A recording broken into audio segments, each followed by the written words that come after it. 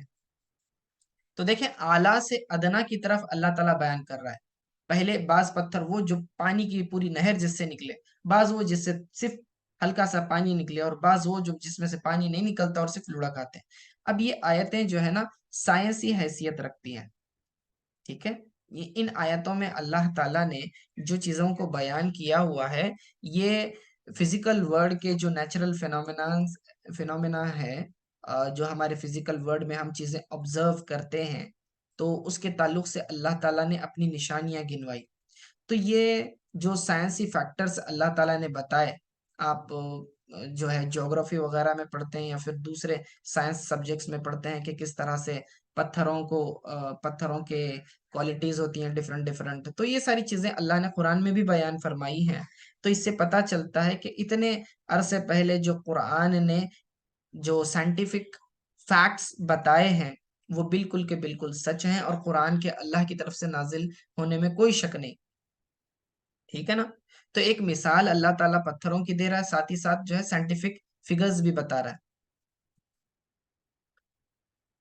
فَيَخْرُجُ مِنْهُ الْمَاءُ، تو اس میں سے پانی نکل پڑتا ہے، وَإِنَّ مِنْهَا، اور ان میں کے بعض پتھر تو وہ ہیں، لَمَا يَهْبِطُ مِنْ خَشْيَةِ اللَّهِ، جو کہ اوپر سے نیچے کی طرف لڑک آتے ہیں اللہ تعالیٰ کے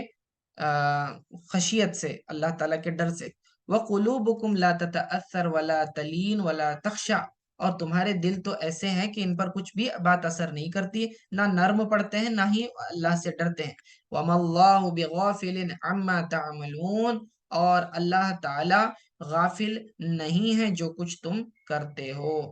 یعنی کہ وَإِنَّمَا يُؤَخِّرُكُمْ لِوَقْتِكُمْ، ہم نے تمہیں مہلت دے رکھی ہے۔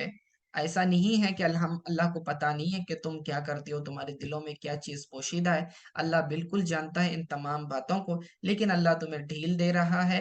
ٹھیک ہے؟ صرف ڈھیل دینے کا مقصد صرف اتنا ہی ہے کہ تمہیں توبہ کا موقع ملے، یا پھر تم سرکشی میں آگے بڑھ جاؤ اور اللہ تعالیٰ جو ہے تمہارے لیے عذاب کو پورا کر دے۔ اب قرت وہ جو اس میں وَمَا اللَّهُ بِغَافِلٍ عَمَّا تَعْمَلُونَ کہا ہے، اس کے اندر ایک اور قرت یہ بھی ہے کہ یہاں پر ابن کثیر نے اور باقی نے تعملون کی تا کو جو ہے گیا کے ذریعے بھی پڑھا ہوا ہے، ٹھیک ہے؟ یا عملون بھی پڑھا ہوا ہے، تو یہ دونوں درست ہے، ٹھیک ہے؟ تو آیت نمبر 74 پر یہاں پر ہم خطاب کو جو ہے یہ اپنے روک دیتے ہیں۔ آگے اگلی آیت جو ہے اس کے اندر اللہ تعالیٰ کے خطاب کا انداز بدل گیا ہے، وہ کیسا ہے تو پھر ہم اس کے تعلق سے آپ کو اگلے درس میں بتائیں گے انشاءاللہ تعالی۔ وصلی اللہ تعالی علی خیر خلق محمد وآلہ وصحبہ اجمعین برحمتک یا ارحم الراحمین۔